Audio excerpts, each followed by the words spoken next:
All right, so now we're looking at section 3.2. This is the conditional probability and multiplication rules. So let's start with conditional probability. Conditional probability is the probability of an event occurring given that another event has already occurred. So we're introducing new notation here.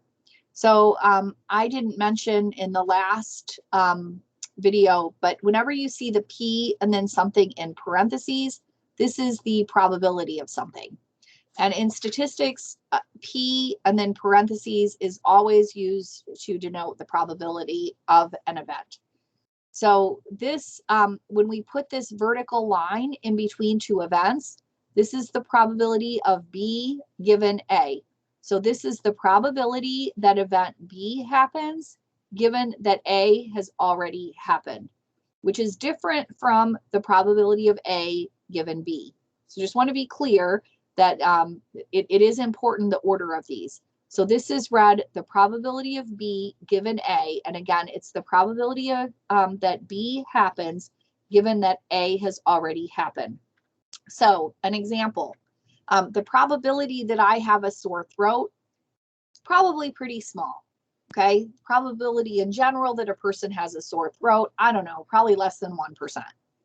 But the probability of me having a sore throat, given that I have a fever or given that I have the flu, is going to be much higher, since a lot of times when people have a fever, they also have a sore throat. Okay, so the probability that I have a sore throat, given that I have a fever, is going to be higher. And then the reason I said it's different, the probability I have a fever, given that I have a sore throat, is also different. Maybe I'm more likely to have a fever when I have a sore throat, but maybe not, right? So maybe having a fever makes people who have a fever are more likely to have a sore throat, but it could also be that it's even a higher probability that someone who has a sore throat also has a fever. So those are different events. Two events are considered independent if the occurrence of one of them does not affect the probability of the occurrence of the other. So if the probability of B given A is just the probability of B. So the probability that I have a sore throat, given that I have brown eyes, obviously having brown eyes doesn't affect whether or not I have a sore throat. So that would just be the probability I have a sore throat. And the probability that I have brown eyes, given that I have a sore throat, is also just going to be the probability that I have brown eyes. So when two events are independent, you can either, it doesn't matter which one, both of these things will be true, that the probability of B given A will be the probability of B, or the probability of A given B will be the probability of A. Events that are not independent are dependent. So if knowing the occurrence of one of the events affects the probability of the other event, then they are dependent. So why is this helpful? We can use this to calculate the probability of both A and B happening.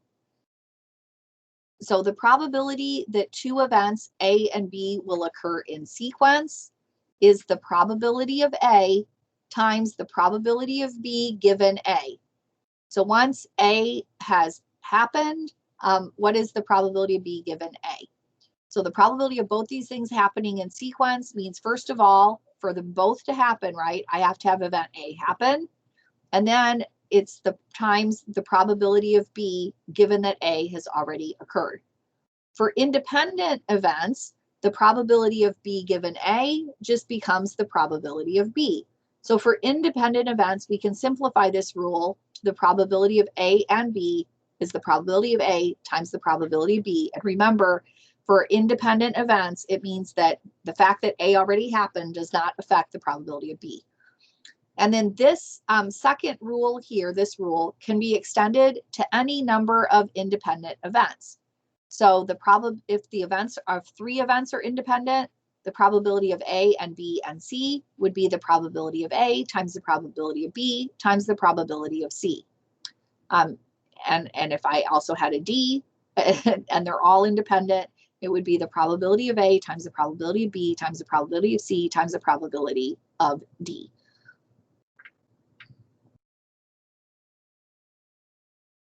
All right, and so that is the end of this section, section 3.2, and you are now able to complete your homework assignment from Unit 1, Assignment 1.